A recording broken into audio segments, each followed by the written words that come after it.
Howdy. Today we're going to be taking a look at Studio Series 86 Sludge. This figure is based on his appearance in The Transformers the Movie from 1986. This figure only comes with one accessory, his blaster, and you know what? It looks great. The shiny gold paint gives it a beautiful finish. I think it's really well done. In his robot mode, Sludge looks amazing. They used a great amount of paint without going overboard, and all of the sculpted detail looks fantastic. And the wings, 3 for 3 on this figure. They got the wings right again. And some people have noted that the pieces connecting the wings to the body are made of a softer plastic, so they don't hold in position terribly well. And I find that that's really only true if you have the figure leaning at an unnatural angle. Otherwise, they'll keep their position totally fine. Again, I think this figure looks amazing, and the kibble is really well managed. I think the proportions are amazing, and just like the last two, I think if they gave it a higher budget, upscaled it, and did some work to it, I think this would basically be a masterpiece figure.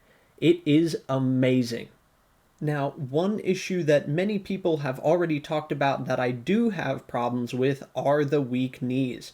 The figure does not have strong ratchets in the knees, so it just flops over. Here's how Leader Sludge scales with Deluxe Class Deep Cover and Voyager Class Sweep. Here's how Sludge scales with Planet X Neptune and Age of Extinction Slog. Did they really lose the licensing for Sludge? And here they are, the original 3 from the Generation 1 cartoon, and I think they look amazing together. Sure, they may look a little stiff in this shot, but I'm going to wait until all 5 of them come out to pull off some dynamic poses. Again, I love that they all are just such big figures, and I think they look really good together. Before we get into Dino mode, I want to talk about an issue that my figure had. This mushroom peg wasn't fully seated.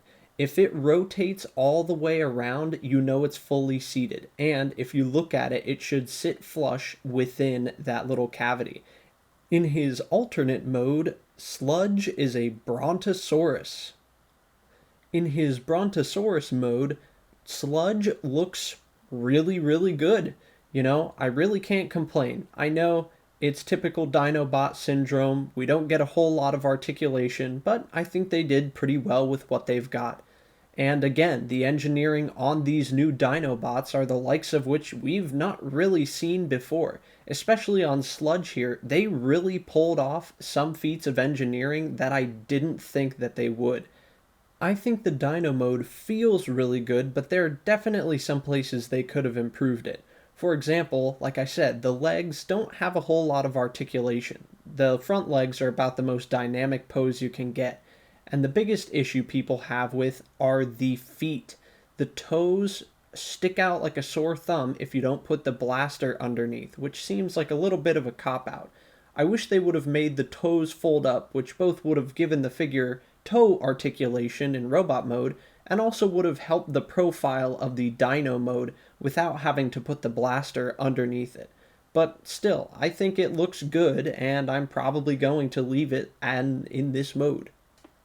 Here's how Leader Sludge scales with Deluxe Class Deep Cover, Voyager Class Artfire, and Leader Class Laser Optimus Prime.